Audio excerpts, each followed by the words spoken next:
రేవంత్ రెడ్డి గారు ఈ మధ్యలో బాగా మానసికంగా కురింగిపోతూ ఉన్నారు. అటు హరీష్ రావు, ఇటు కేటీఆర్.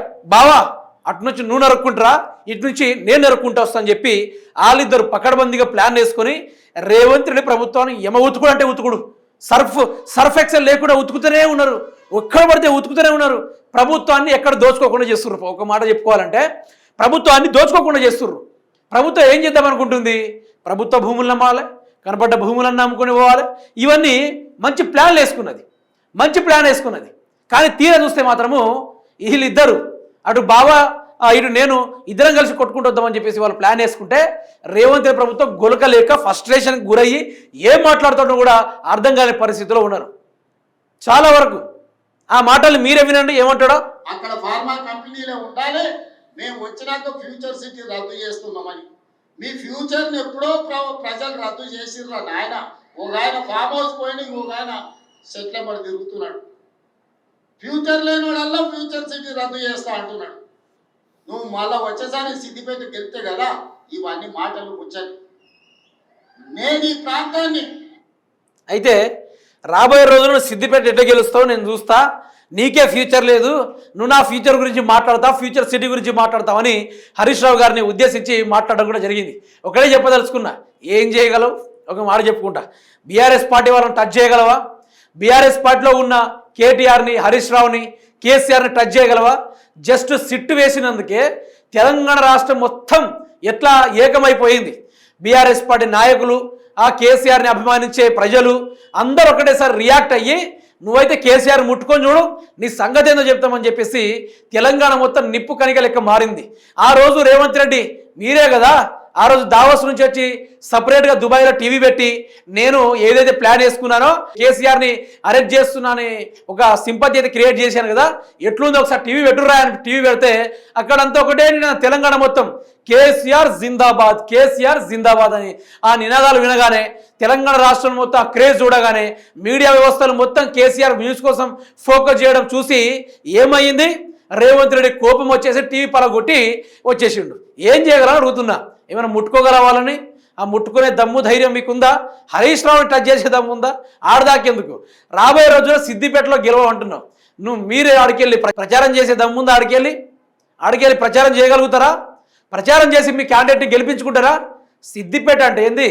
హరీష్ రావు అడ్డా, ఇది ఎవరి జాగిరి కాదురా బిడ్డ అని చెప్పేసి ఇప్పటి వరకు ఆడ జనాలు బలంగా నమ్ముతున్నారు. ఈ ఎన్నికలే కాదు, ఏ ఎన్నికలు వచ్చినా మా ఎమ్మెల్యే హరీష్ రావే.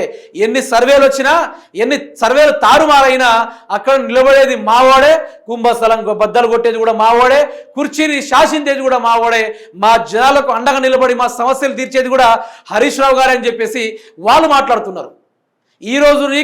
ఈరోజు మీకే కొడంగల్లో దిక్కు లేదు కదా, రాబోయే రోజుల్లో మీ కాడ డిపాజిట్ కాదు కదా, మీ కాడ వార్డు మెంబర్ నిలబడితే అట్లీస్ట్ మీకు వేసిన డిపాజిట్ కూడా దక్కుడు కూడా కష్టమైనట్టుగా జనాలు చెప్తున్న ముచ్చట. కాంగ్రెస్ పార్టీలో నీకు సంబంధించిన రైట్ హ్యాండ్ కాస్త బీఆర్ఎస్ పార్టీలో చేరిపోయిండు. అక్కడున్న లగచర్ల ఇష్యూని పెట్టడంతో దగ్గర 30,000 వరకు జనాలందరూ బీఆర్ఎస్ పార్టీలో చేరారు. వాళ్ళందరూ కాంగ్రెస్ పార్టీ వాళ్ళందరూ వాళ్ళ భూమిని లాగేసుకుంటుంటే ఏం చేయాలని అర్థం కాక కంప్లీట్గా లాక్కునే ప్రయత్నాలు చేస్తే ఈరోజు జనాలు మొత్తం నువ్వు మా పాలిటే ఎముళ్ళ లెక్క తయారైనావు, నీకు ఓటేసుకోవడం చెప్పేసి ఇది చేస్తూ ఉన్నారు. మీరు సభ ఎక్కారు. ఫ్యూచర్ సిటీ వల్ల ఎవరికి ఫ్యూచర్ ఉంది ఒక్కటే చెప్పండి రేవంత్ రెడ్డి గారు.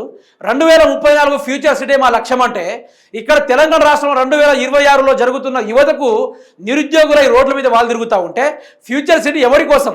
ఎవరి స్వల్ప లాభాల కోసం, ఎవరి ముఖంలో ఆనందం చూడడానికి ఈ యొక్క ఫ్యూచర్ సిటీ అని నేను అడుగుతా ఉన్నా. దీనికి సమాధానం చెప్పే దమ్ముందా రేవంత్ రెడ్డి? ఎవరి కోసం ఫ్యూచర్ సిటీ? 1,000 కోట్ల రూపాయలు పెట్టి ఫ్యూచర్ సిటీ కడదామని చూస్తున్నావు. దేనికోసం అనుకుంటున్నా? ఫ్యూచర్ సిటీ దేనికోసం? మళ్ళీ ఏమంటాడు? ఎవరి ఎండ్రిని దాగి చచ్చినా నాకు సంబంధం లేదు, ఫ్యూచర్ సిటీ మూసి ప్రక్షాళన చేసే తీరుతా అని చెప్పేసి శపథం చేస్తా ఉన్నాడు. అదే శపథం ఏదో 6 గంటల మీద చేయొచ్చు కదా, 100 రోజులని నెరవేరుస్తా అని చెప్పినా, లేకుంటే నాకు ఇంతంత ఇషం పోసి చంపేయడం అని చెప్పినా కదా రేవంత్ రెడ్డి. మీరే గతంలో ఈ బీఆర్ఎస్ పార్టీ వాళ్ళని పరిపాలన చేయనియడం లేదు, ఇంతంత ఇంటర్ని మోసం చంపేయడం మమ్మల్ని చెప్పేసి రేవంత్ రెడ్డి గతంలో చెప్పాడు కదా. మరి వాటి మీద నువ్వు డిసైడ్ చేస్తే బాగుంటుంది. వాటి మీద గట్టిగా తెలంగాణ రాష్ట్రానికి ప్రజలకు అర్థమయ్యేటట్టుగా మీరు కూడా ఇది చేస్తే బాగుంటుందని నేను అడుగుతున్నా. కానీ మీరు అవన్నీ చేయట్లేదు. మరి దేనికోసం ఇదంతా? 6 గ్యారెంటీల మీద శబ్దం వేయొచ్చు కదా. 6 100 116 ఎవరు ఎండ్రిని తాగి సచ్చినా, బీఆర్ఎస్ పార్టీ వాళ్ళు తెలంగాణ రాష్ట్రం విడిచి పారిపోయినా నేను 6 గ్యారెంటీలు అమలు చేసే తీరుతా అని చెప్పేసి ఇట్లా మాట్లాడుంటే తెలంగాణ రాష్ట్రం గుండెల్లో పెట్టుకునేటోళ్ళు. ఈరోజు నిన్ను ఎక్కడ పెట్టాలో సోడు దొరుకుతలేదు నువ్వు మాట్లాడే మాటలకి. ఎవడడిగి నిన్ను ఫ్యూచర్ సిటీ? ఎవడి ముఖంలో సంతోషం చూడడానికా? ఆ అదాని ముఖంలో సంతోషం చూడడానికా? నరేంద్ర మోడీ కళ్ళల్లో సంతోషం చూడడానికి చేస్తా ఉన్నవా? చంద్రబాబు నాయుడుకు భూములు అమ్మడానికి ఇదంతా చేస్తా ఉన్నా? దేనికోసం చేస్తున్నావు ముఖ్యమంత్రి రేవంత్ రెడ్డి? పనికొచ్చే పని ఏదైనా ఉందా అని అడుగుతున్నా. పనికొచ్చే పని ఏదైనా ఉందా? ఈరోజు నిరుద్యోగులు మాకు జాబ్స్ కావాలని రోడ్ల మీద తిరుగుతూ ఉన్నారు, జాబ్స్ కావాలని చెప్పి. ఏమైంది ఆ విషయం? దాకా వచ్చింది? ఏమైనా పట్టించుకుంటున్నావా? 6 గ్యారెంటీలు వచ్చే కార్యక్రమం ఏమైనా ఉందా? నీకు ఇష్టం వచ్చినట్టుగా ఇష్టానుసారంగా ఇష్టారాజ్యంగా చేసుకుని పోతే ఎవరు చూసుకుంటూ ఊరుకుంటాడు? నువ్వు దమ్ముంటే ఇప్పుడు ఎన్నికలు పెట్టు. నీకు డిపాజిట్ కాదు కదా, నీ వెనకాల దిగే 10 మంది కూడా నీకు ఓటేయరు. ఏ లెక్కనేస్తారు ముఖ్యమంత్రి రేవంత్ రెడ్డి? నిరుద్యోగులను ఇబ్బంది పెట్టినవు. వాళ్ళకి ఈరోజు కొంత కేసీఆర్ హయాంలో ఉన్నప్పుడు, కేసీఆర్ ప్రభుత్వం ఉన్నప్పుడు వాళ్ళకు నోటిఫికేషన్లు వచ్చినాయి, వాళ్ళకు ఉద్యోగాలు వచ్చినాయి, ఏం పని చేసుకుందామన్నా కూడా అడ్డు లేకుండా ఉండేది. కానీ ఈరోజు నీ ప్రభుత్వంలో విద్యార్థులు రోడ్లు పట్టుకొని తిరుగుతూ ఉన్నారు. సంవత్సరానికి లక్షలలో విద్యార్థులు చదువుకొని బయటకు వస్తూ ఉన్నారు. వాళ్ళకి జాబ్ ఎంప్లాయ్మెంట్ ఏది ఉంది? సరే, అన్ని గవర్నమెంట్ జాబ్ రావాలంటే ఎవరికి రాదు, కరెక్టే. మరి కొంత గవర్నమెంట్ జాబ్స్, కొంత ప్రైవేట్ సెక్టార్స్, కొంత ఫారిన్ సెక్టార్స్ని అరేంజ్ చేసి నిరుద్యోగులకు మంచి ఉద్యోగ కల్పన చేస్తే ఎంత బాగుంటుంది? దాని గురించి మాట్లాడవా? ఎండిన దాకి తెచ్చినా పర్లేదు, కానీ ఫ్యూచర్ సిటీ అదేవిధంగా ఏందది మూసి ప్రక్షాళన చేసి తీరుతాడట. వందల కోట్లు దొబ్బడానికే ఈ ప్లాన్లు, వందల ఎకరాలు దొబ్బడానికే ఈ ప్లాన్లు. ప్రజలు బాగుపడ్డం అంటూ ఏది ఉండదు వీటితోటి. కేసీఆర్ 10 ఏళ్ళు పరిపాలన చేసిండు. ఆయన ఏం చేయాలన్నా కూడా మొదలు గ్రౌండ్ లెవెల్ నుంచి చేసుకుంటూ వచ్చాడు. రైతాంగాన్ని బాగుపరిచాడు.